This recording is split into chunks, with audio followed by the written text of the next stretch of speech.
Well, I've got a different one. The gray wolf in Colorado. So this is something that came to Michigan years ago. And this is actually backtracking a little bit. This is why we don't have dove hunting in Michigan. Whenever you take decision-making away from the Department of Natural Resources, you put yourself in a position where the decisions made are no longer based on science, okay? And the problem is sometimes the Department of Natural Resources makes decisions not based on science as it is. So then you have trouble trusting them. Now, when the dove proposition came to Michigan, when it was being voted on, they put it out to the general public. Hey, do you think people here should have the opportunity to dove hunt? The problem is, in an election, this was during the Obama election, I believe. I don't remember. It was pretty early on. Yeah, it was a while ago. I could be wrong, but in a state that typically swings left, sometimes we swing right, but normally we swing left. We needed 51% of people to be like, yes, on dove hunting, and the odds of that are just not good. So when it was voted, I want to say it was in the low 20s. Really? We got the yes vote on it. Now here's the problem with that. There's a sustainable population of doves in Michigan, very big one, easily could be hunted. And doves are the #1 harvested game bird, or a game in general, across all of North America. Yet in Michigan, we can't hunt them simply because they put it up to a public vote. That means you're deciding what to do with natural resources owned by the people, not based on sound science. Instead, it's based on feelings and emotions, and we know how those things run They're rampant. the bird of peace. Why would you do that? Yeah. They're all white. Yeah. So they don't even know what the bird looks yeah. like. So because of that, our jalapeno poppers today that we have for your birthday dinner do not have dove meat in them because we weren't able to shoot them in Michigan. But the point is, when you're not making decisions based on science, you're just making it on opinion or feelings, then you're getting away from proper sustainability and proper conservation efforts. So in the case of Colorado, now Colorado is actually a very conservative state if you're outside the main city of Denver. Mm-hmm. Once you get outside of Denver, it's very conservative. And actually, really, when you looked at a map of California, if you put where it's liberal and where it's conservative in color code, almost all of California would be red. It's just a very small areas, but condensed millions upon millions of so many people. Yeah, exactly. So the city, the small cities speak for them. And in this case, in Colorado, it was called Proposition 114, and it was based on, should we reintroduce wolves to Colorado? Okay? And the idea behind it is, I mean, it's basically for nothing else than it would be like really nice to have wolves back to where they used to be. Now, in the 1940s, we exterminated them through hunting, trapping, and poison because they were competition to us. We needed food to eat. We needed elk to eat. We needed mule deer to eat. We needed whitetail to eat. We needed all these different animals to eat. We got rid of wolves for that reason. And given the fact that wolves in a lot of areas are now being taken off the endangered list, that changes how, when they were on the endangered list, they were managed by the Department of Natural Resources and the ideas that go to them. Once they were off there, it got put to the public vote.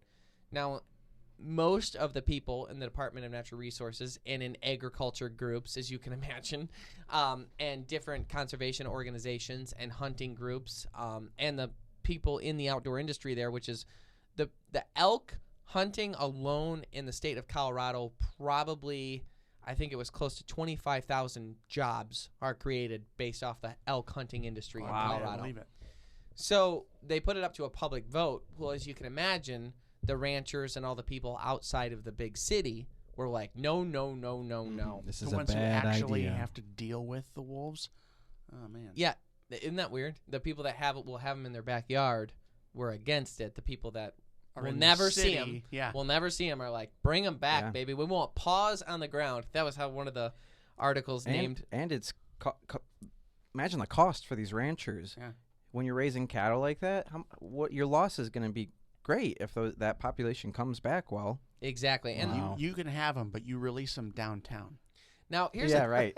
I don't hate wolves. And if I got to see a wolf in nature, I'd be like, that's pretty cool. Yeah. But I also understand the fact that, like, there are a lot of people, and there are a lot of people that live off of game meat. I don't live in Colorado, but I can imagine if I was a rancher, I can imagine I got to hunt there this year. We harvested an elk there this past year. If they let those wolves go, and they're going to reintroduce them, there's going to be, catastrophic numbers of they kill and eat and kill and eat and kill and eat like you would not believe. And they're effective. Very effective. They're very talented. They can take down anything. So the issue now, they're going to be releasing them. It's by 2023 they have to have them the whole thing done. So now they're identifying populations of wild wolves that they can reintroduce there, so that they can start building it out, and they're picking the right locations to put them in, and then hopefully reinstating their native ranges. I'm trying to not be biased on this, like the way that I'm feeding the information. And Ryan asked me not to be biased on this so that people could use it as just the information. But on one side, you have the wild game industry. You've got the livestock industry. You've got the people whose livelihoods depend on wild game, their cattle, their sheep, their different things like that. And these are all people that feed the people in the cities. Yeah. Sure. That don't think about where their food comes from. Oh, they have no kind. What do you mean? The meat comes from the package. The meat That's fairies that drop it off Yeah. at the grocery store. Listen to the unbiased guy over here. Right. So, where we kind of stand on it is, the amount of procedures that they're working on putting in place to deal with conflict, human conflict, such as, what happens when they kill a bunch of, cattle, what happens when they kill a bunch of sheep. The amount of dollars being spent to reintroduce wolves that, I don't care. It's a wild animal, and they don't care about you. You know what I mean? At the end of the day. But the amount of money spent to reintroduce them, the amount of money that will have to be spent protecting the farmers and the different, organizations, the management plans that will have to go in place, all of these dollars that'll be spent. And, they suck at spending money. Their budgets are like our competitor, the main competitor of our show. They have 34 people and spend hundreds of thousands of dollars to produce one episode. Yeah. Imagine what these idiots will do when they've got millions to spend on this. They'll hemorrhage money, and all to reintroduce a wolf that will kill a lot of the prized game. It will become an issue. It will. And then 100%. you're going to run in. It's like this every time. They reintroduce them, becomes an issue, they get rid of them. They do it again and again and again. It's Right. What's not understood here? And I'm not at the point where I'm like, I hate wolves and I don't want wolves around. But given the fact that they're gone from there, it's like, man, I don't even know how to put it into an analogy, but if someone says to me, they're like, hey, do you want to go bowling? I'm like, I don't feel like bowling. But then once I get there, I have a good time and deal with it. With the wolves, if they're not already there, then I'm not really interested in bringing them in. The ecosystem is adjusted. Right, we've adjusted it through hands-on conservation. Yes. So you're adding a massive variable, and it is going to cut down on the hunting success. It is going to cut down on the hunting. It's going to cut down on the sale of licenses. It's going to cut down on funding. Yet so much money is going to be spent to bring them in. And isn't there a very small population somewhere in the state? No, so kind of. It's argued that there could be. So there was, I want to say 2 lone wolves and a young one that were spotted in Colorado that likely came from another state. Oh, okay. And they're like, well, they're probably going to make their way here anyhow, so the reintroduction isn't necessary. And that's one of the arguments that some of the people on the science-based side are saying. They're probably going to get here on their own anyhow. We don't have to ramp it up. Right. So, which I can get on board with that. If they naturally make their way there, let it happen until it becomes a problem. yeah. Do some of these wolves potentially go to the connecting states too? I mean, could they? Yeah, they'll have a lot to kill in Colorado, though. Okay. I do wonder it'd be interesting to see the geography of the United States in that area and what would prevent them from moving. Yeah, mountains and ranges and stuff Yeah. like that make it too difficult to go. Okay. The thing that people that vote for stuff like this don't understand is that even if you take hunters out of the equation, just people in general, people have such a great impact, humans, on the environment that we have to, because we use so many resources and we do so many things that are bad for the environment, we have to manage it. Right. Every species, we have to manage it to some degree otherwise were just only going to cause Yeah. more harm Right. than good.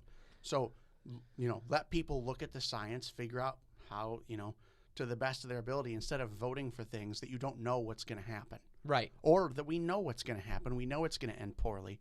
But, because they look like dogs. Well, the best bet you can That's a do big selling point. is go. Ted Nugent always says, he's like, call your governor, call your mayor, call your local officials. But also, if you hunt and fish, you receive a survey from the Department of Natural Resources. Fill out the survey. Reach out to them. Hold your Department of Natural Resources accountable so they're Yeah. making good decisions. Put the right people in those places to make those decisions. Make your voice heard. Hold them accountable. Buy your fishing license and hunting license. Do the right things. Support conservation organizations. And then make sure that those people are in the right place. And then leave it up to science. Leave it up to them making those smart decisions, as opposed to, we can't hunt doves because it hurts people's feelings when we have a sustainable dove population. They're a game bird. They're great eating. More people harvest doves across the country than anywhere else. If I go to the store at Bass Pro Shop here in Michigan, and I pick up a box of ammo and it's 7.5 shot, it's gonna have a picture of a dove on Yeah. the front of it. But I'm not allowed to shoot doves because why?